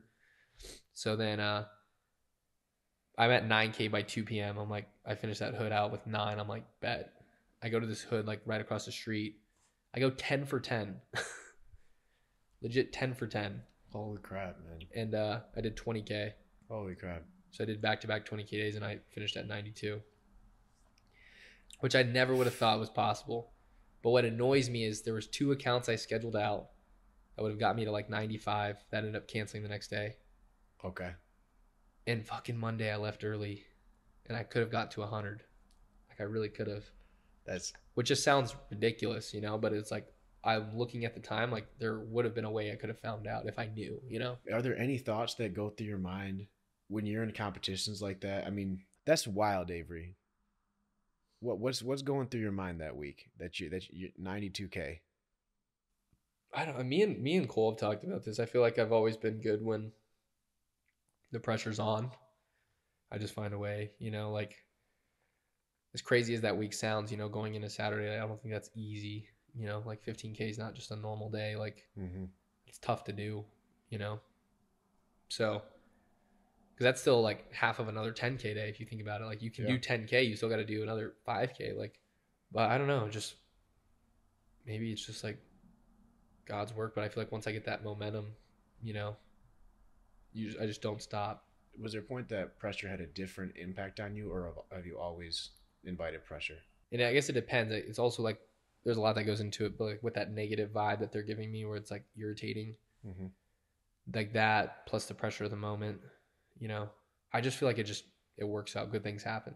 I think I'm a hard worker and good things happen, and good luck's on my side. If that makes sense. Sure. Because it just worked out. You know, I ended up doing 20K on a Saturday. Like that was wild. What do I not understand about how you hit 92K? That's because they were. How many accounts did you sell? Had to be like 80. Okay, so these weren't like okay. So, what do people not understand about what goes into a week like that? It's just like there's just max level of intention, you know. And like sometimes I fall into this trap where like I'll sell one and maybe like I'll chill for like a second.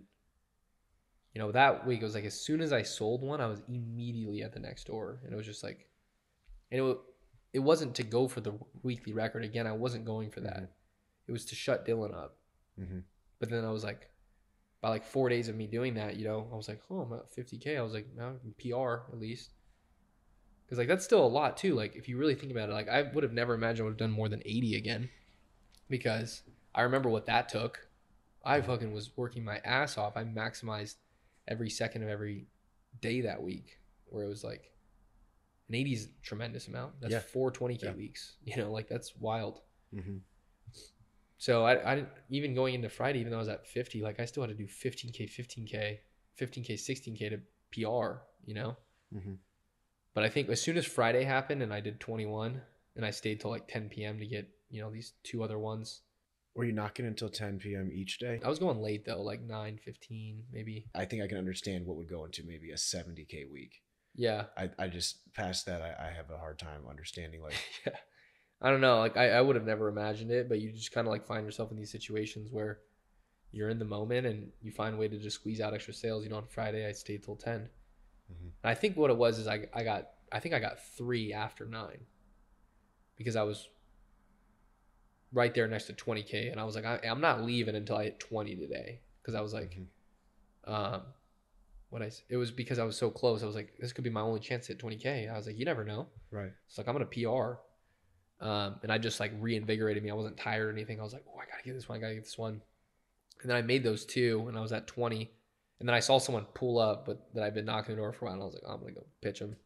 And that ended up being an easy ass sale because I sold all their neighbors. Mm-hmm. So that's how I did the 21. And then the next day it was just like, I don't know. I just think I had so much momentum on my side that it's kind of worked out. Whenever I feel like you're putting in that work in the off season, like your value gets raised, you become better. Like the perfect example of that is the way you're thinking about that is the way I thought about hitting 700K. Because for me to do 700K going that year, I knew I had to average 35K a week. Mm-hmm. My PR was 28K. So I had to do 7K more than my PR every week of the summer, which I was like, holy fuck, like that sounds crazy. I was like, how am I going to do that? But then again, I followed back on like, okay, I'm doing all this work. I'm going to get 3 extra hours of knocking per day. I was like, I think I can find a way. And then by like the second week, I remember cranking out 35K by Friday, and I was like, ooh. Third week I did like 40 something, and I was like, I got this. I was like, I literally just got a knock. So you just kind of like raise your standard. It's same thing with like daily averages, you know, like for me to do 700K, I knew I had to do 5,600 a day, you know, so like I was always falling back on that. For me to do $1 million, I knew I had to do 8,400 a day. So when I raised that standard for myself, it was like I wasn't content with 5,600. It was like I had to get to 84, you know. Mm-hmm.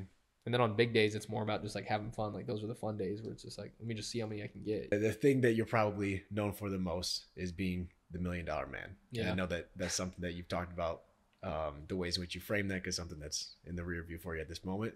But I want to go there. Yeah. I want to talk to you about was that something that you were aiming for? Was that something that just happened? And then the experience through that year. So if you would walk me through the beginning of 2022. Well, you know, I just came off a big summer again. Like I had a big goal. I set 700, which sounded crazy to me at the beginning of the summer. You know, like my goal was 500 going into that year. Mm-hmm. And Pat's the one that convinced me to go for 7. And, you know, we just talked about it, whereas like my PR before that was 28K. Like that was my biggest week, and I had to do 35K every week of the summer.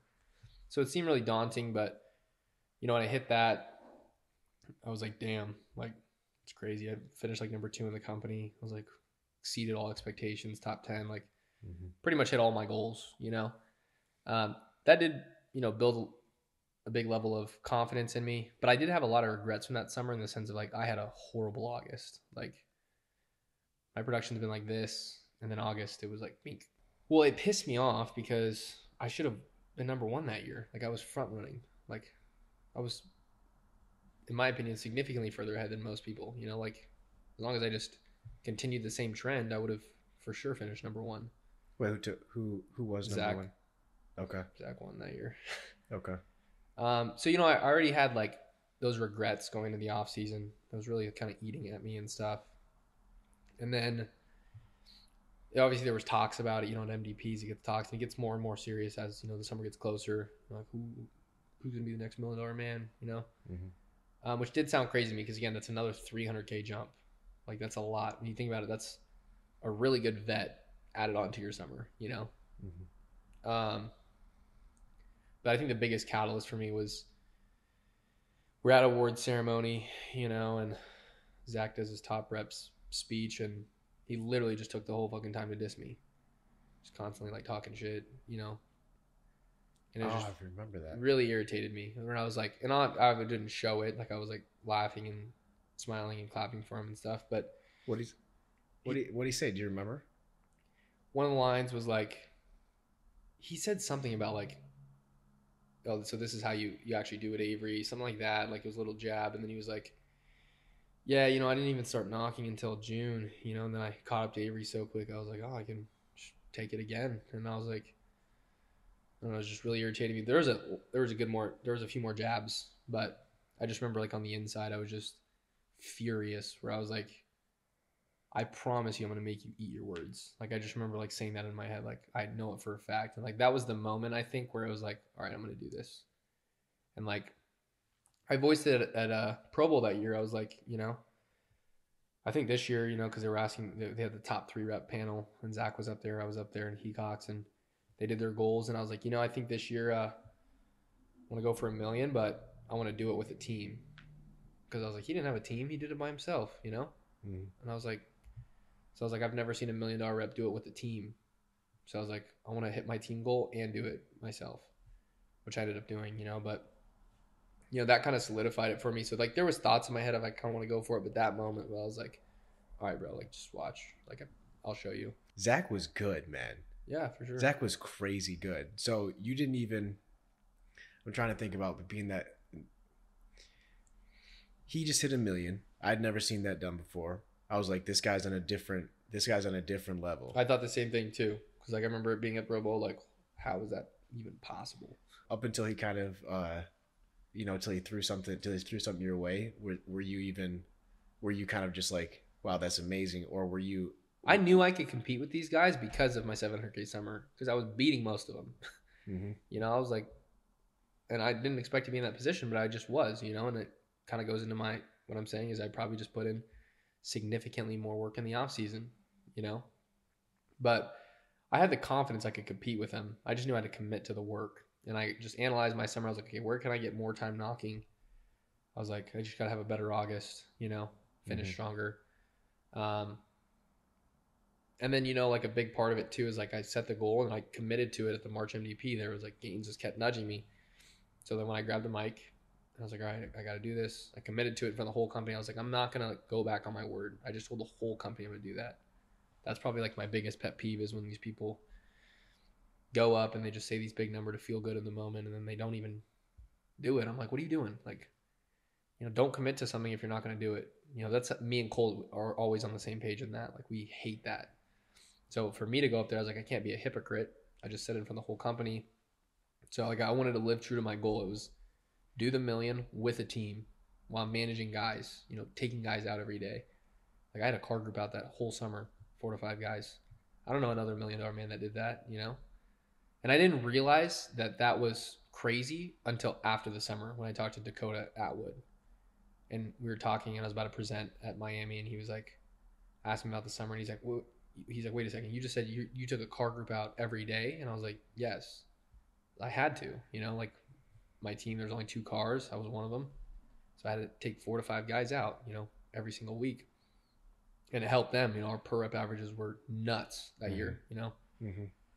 Had a top 10 rookie, 2 guys do 300K, other guy do 200, a couple more do 180. Like my per rep was crazy, you know.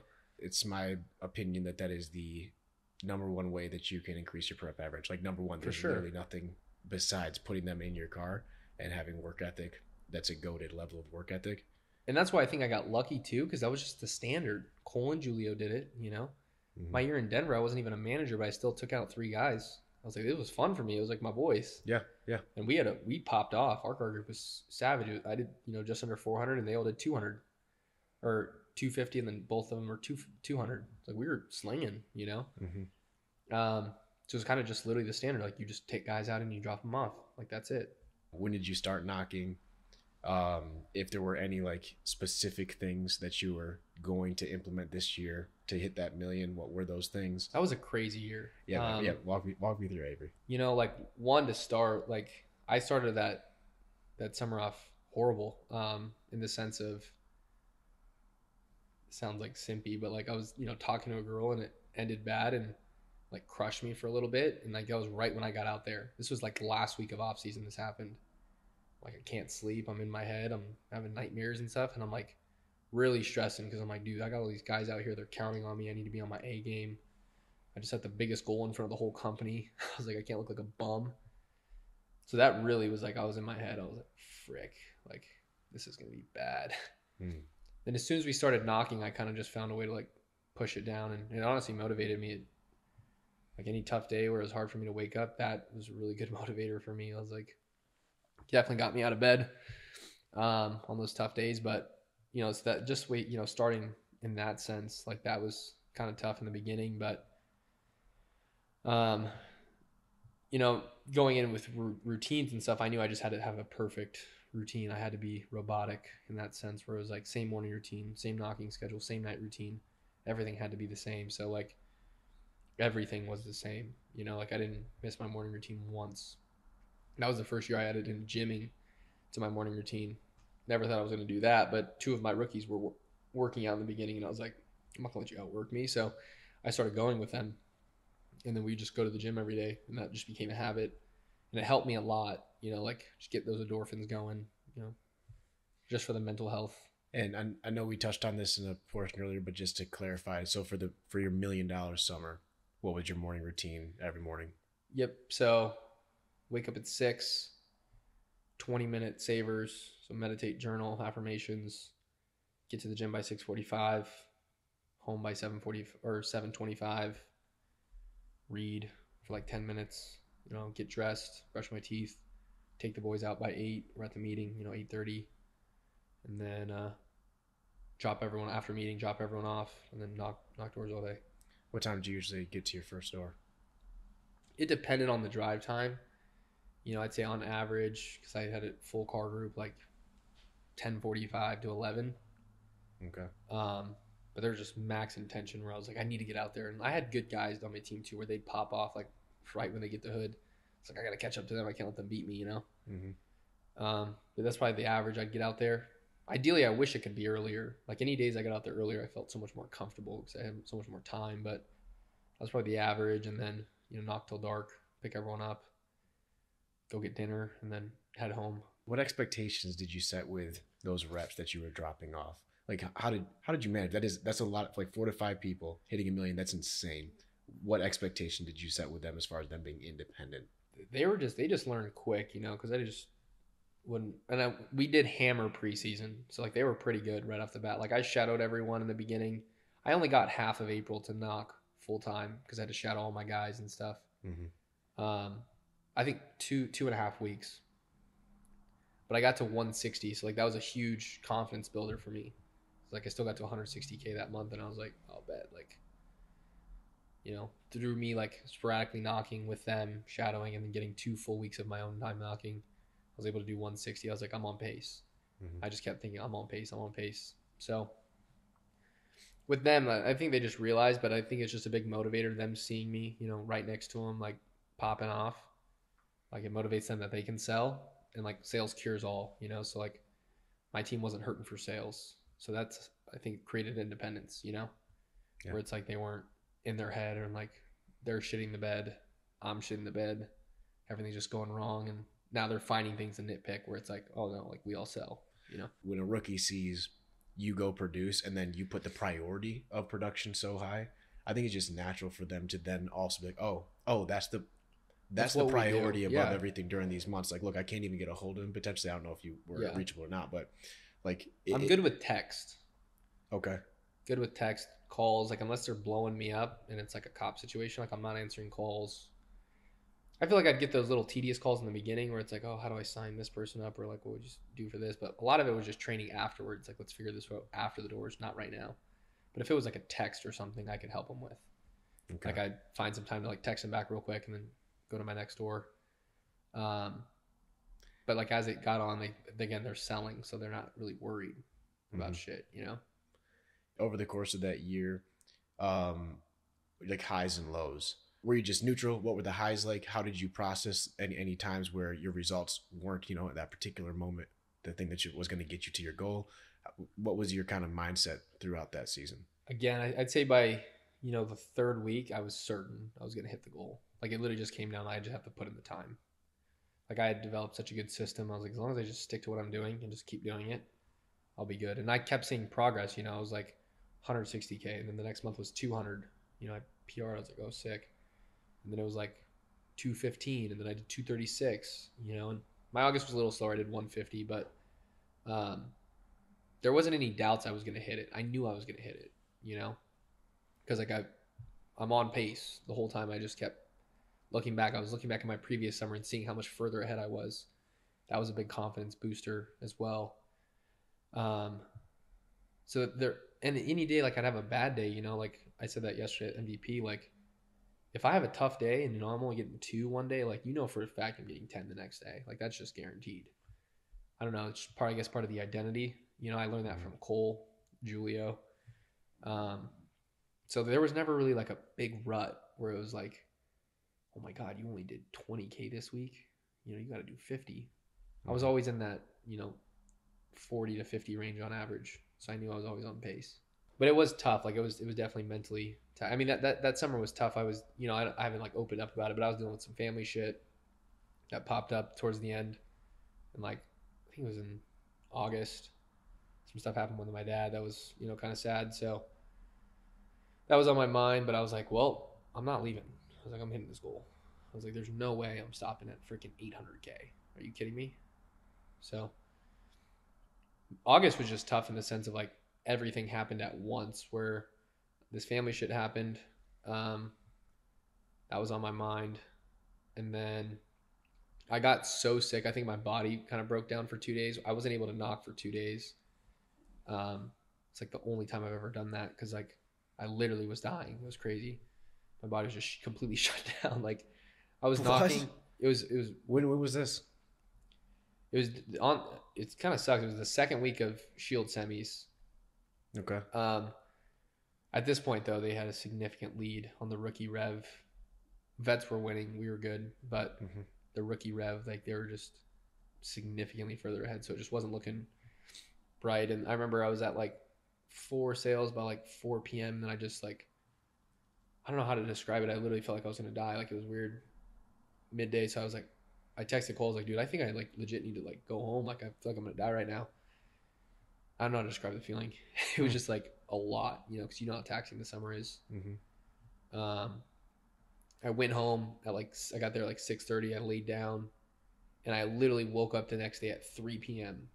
And I was like, holy fuck. I like drank some water, went back to sleep, woke up the next day at like 8 or 9 a.m. It was crazy.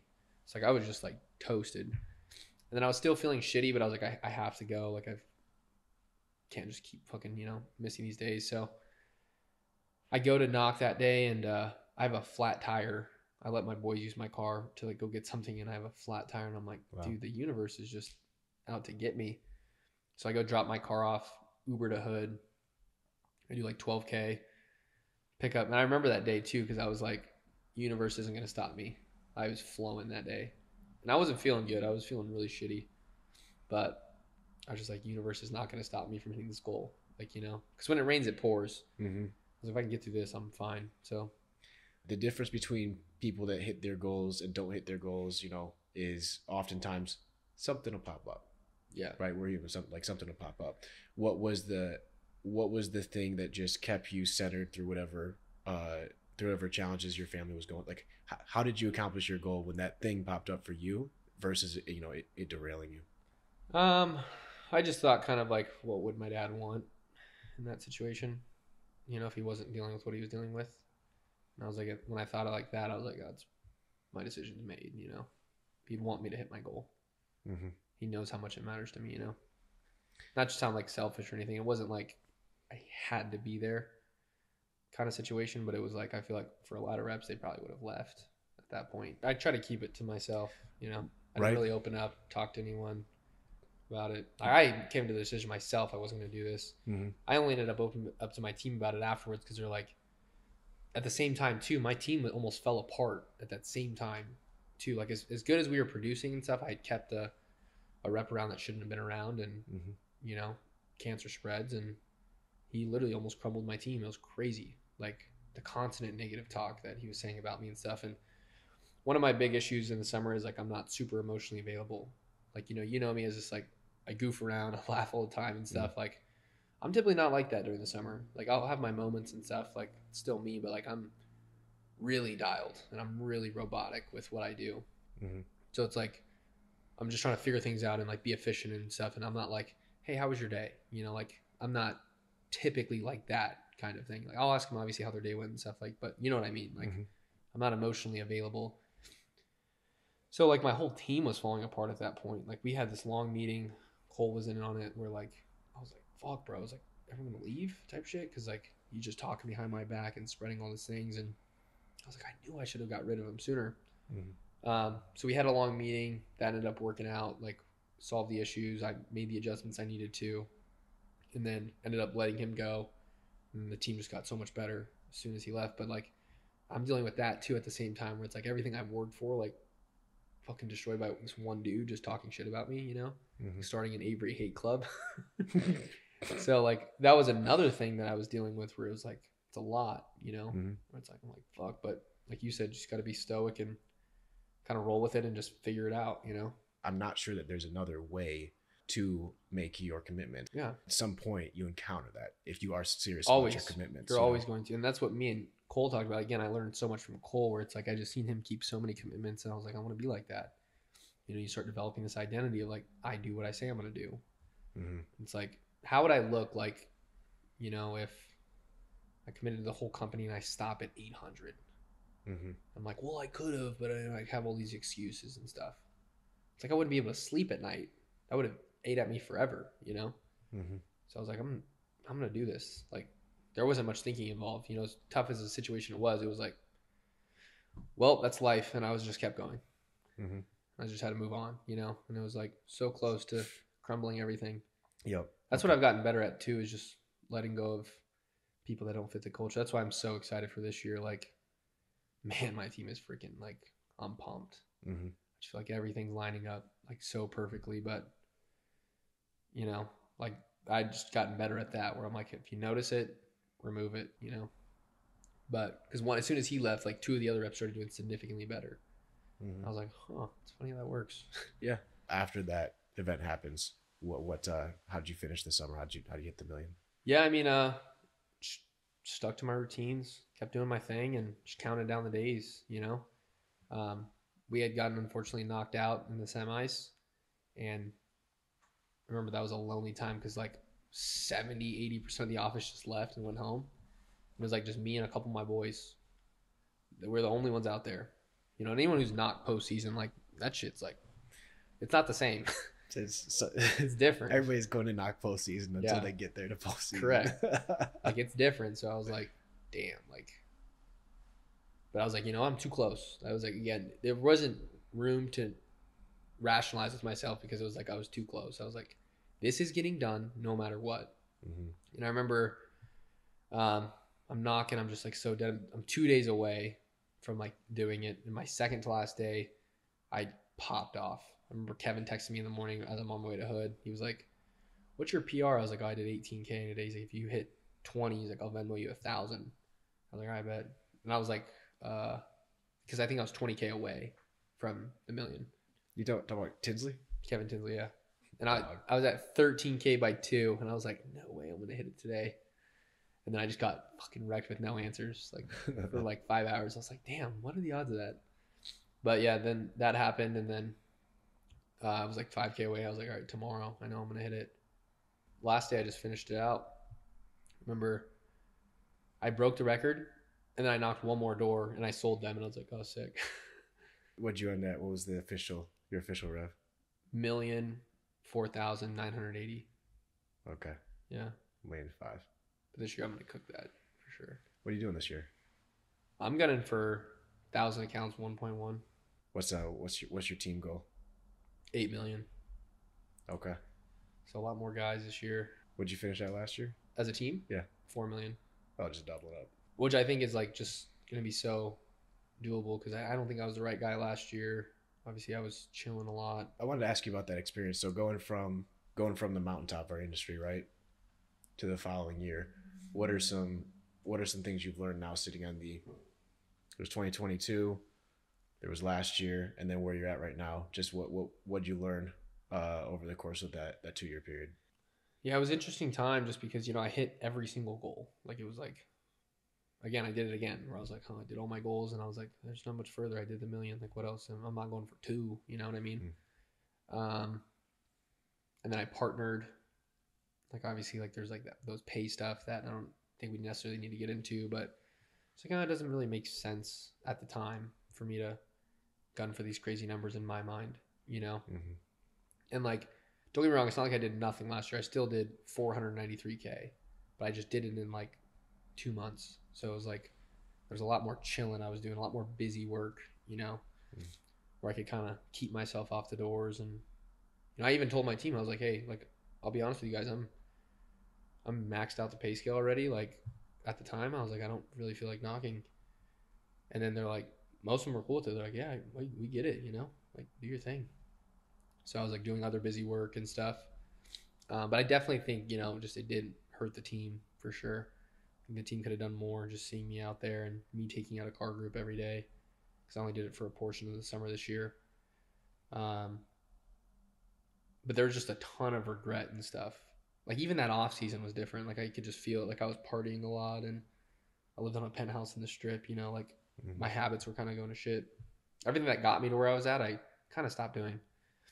So it really felt weird, But then it was just like right when I got to Pro Bowl this year, I was just like so irritated with myself. And I was like, this is so annoying. Like, I can't believe I did that. Which, looking back, I think everything kind of happens for a reason. I think it's a lead up for this summer.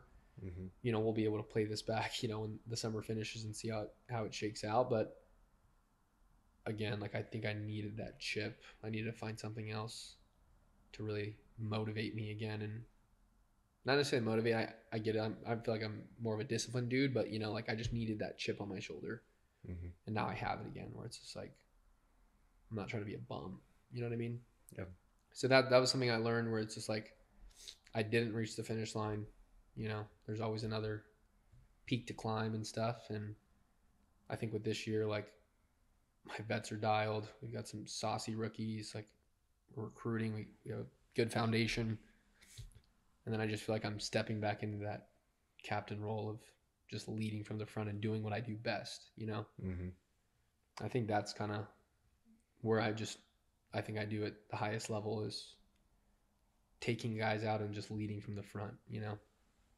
That's like my best trait I got from Cole, and look what it's done for his system. So that's why I'm hyped for this year. I'm excited to see it. I hope it's close, where it's just like back and forth, because it's going to push us all to be better. My year I did it, there was not competition. It was like, who's fighting for second place? Because you're not going to get to first. Like, I was 300K ahead of the next person, So it's like, now I think it's going to be a lot more competitive, especially with partners going harder, and stuff. Yeah. Again, I think a lot of those Seattle guys are slept on. They're just not talked about as much because they're not at the MDPs, but dude, they got a well-oiled machine over there. How do you handle situations like the weather, cops, and competitions with other company when they arise during the summer? For companies, no one competes with us. If someone's in my hood or anything, I have the utmost confidence that they're nowhere near the level I am, so I'm not worried about it. Weather, I mean, it's just part of the game, and especially in Atlanta, it's going to rain. So bring an umbrella. I've had plenty of days where I've sold 10K in the rain, so I just fall back to those days. I'm like, oh, pop off. It's not a big deal. And then with cops, I mean, it can be frustrating for sure, especially with Atlanta. Like, it's really big, no soliciting for some areas, It's all like a mindset thing going into it. I'm just like, you're not going to stop me from hitting my goals. Like, one day I was at 9K and I got kicked out of a hood by cops. He wrote me a ticket. I just called one of the partners, like, hey, I need hood. I'm 9K. I'm like 1K away from 10K. Just cut me hood 5 minutes away and just went and sold and got 10K, and then I finished the day. Okay. So it's just not a big deal, in my opinion. Last question is, where does your belief in the service come from? I teched for a fucking summer. So I just know that shit's tough, And again, the belief comes. I don't think that that's expensive. You know what I mean? Mm-hmm. Like I don't think $1,200 is expensive. Even when I'm on these massive cribs and I'm selling monthlies, and you know it's like $4,000 for pest control. I don't think that's a lot, especially to them in the situation they're in. You know, Mm-hmm. like you get a car wash detail every 2 weeks for $200, and that's a car. You know, we're protecting your house for $400 a month. You know, it's like it's a no brainer in my opinion. And on average, it's like typical person's paying like $85 a month. You know, that's a $1,200 basically contract, a $169 buy. That's not a lot of money to me. Yeah. Not trying to sound cocky. I know that sounded cocky, but in my opinion, it's not a lot. It's not. It's worth it for the home. Hey man, well, Avery, I appreciate the sit down. It's been awesome. This has been fun. And thanks for having us into the house. Of course, yeah, anytime, bro. Been cool, man. Looking forward to doing this again with you after the 2024 season. We'll have to check back in, yeah. See what happens with the goals. But all right, hey, till next time. All right, bro. See you guys. Take care.